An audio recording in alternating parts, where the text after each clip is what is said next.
আসসালামু আলাইকুম ওয়ারহমতুল্লাহি ওয়াবারাকাতুহু। এই পৃথিবীর ইতিহাসে এমন এক রাত এসেছিল যে রাতে অন্ধকার কেঁপে উঠেছিল আর আলো ঘোষণা করেছিল, আমি এসে গেছি।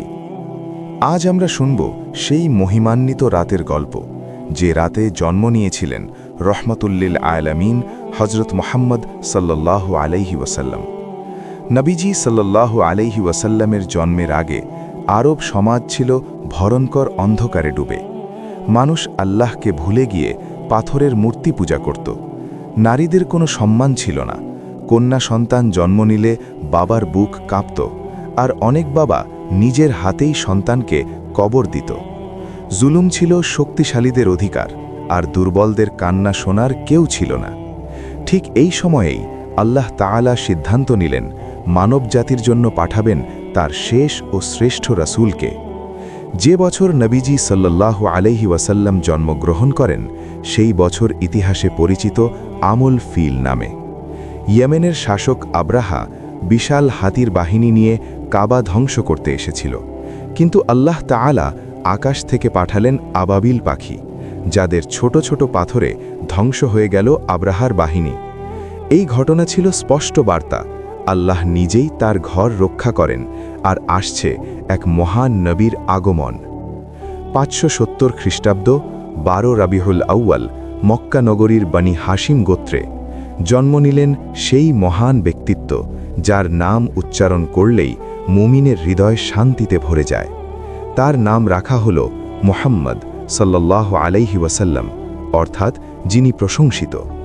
নবীজি সাল্লাল্লাহু আলাইহি ওয়াসাল্লামের জন্মের সময় ঘটেছিল আশ্চর্য সব ঘটনা। পারস্যের হাজার বছরের জ্বলে থাকা আগুন নিভে গিয়েছিল।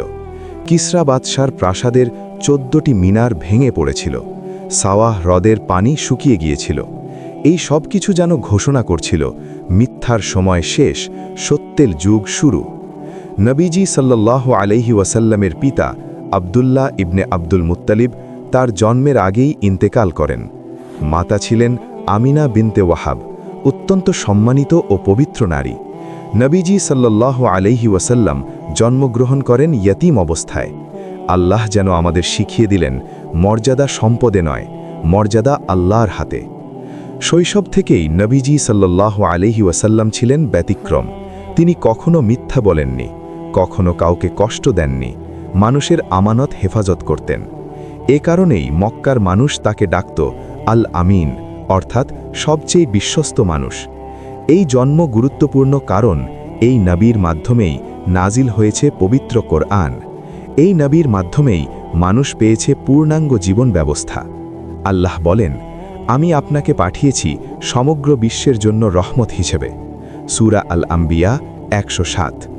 প্রিয় দর্শক, নবীজি সাল্লাল্লাহু আলাইহি ওয়াসাল্লামের জন্ম আমাদের শেখায় সত্যের পথে অটল থাকা, অহংকার থেকে দূরে থাকা, দুর্বলদের ভালোবাসা, আল্লাহর উপর পূর্ণ ভরসা রাখা। আজ যদি আমরা তার সুন্নাহ অনুসরণ করি, তাহলেই আমাদের দুনিয়া ও আখেরাত সুন্দর হবে। আসুন আমরা দুরুদ পাঠ করি, আল্লাহুম্মা সাল্লি আলা মুহাম্মদ ওয়া আলা আলি মুহাম্মদ। ভিডিওটি ভালো লাগলে লাইক দিন, কমেন্ট করুন, আর চ্যানেলটি সাবস্ক্রাইব করতে ভুলবেন না। আসসালামু আলাইকুম ওয়া রাহমাতুল্লাহ।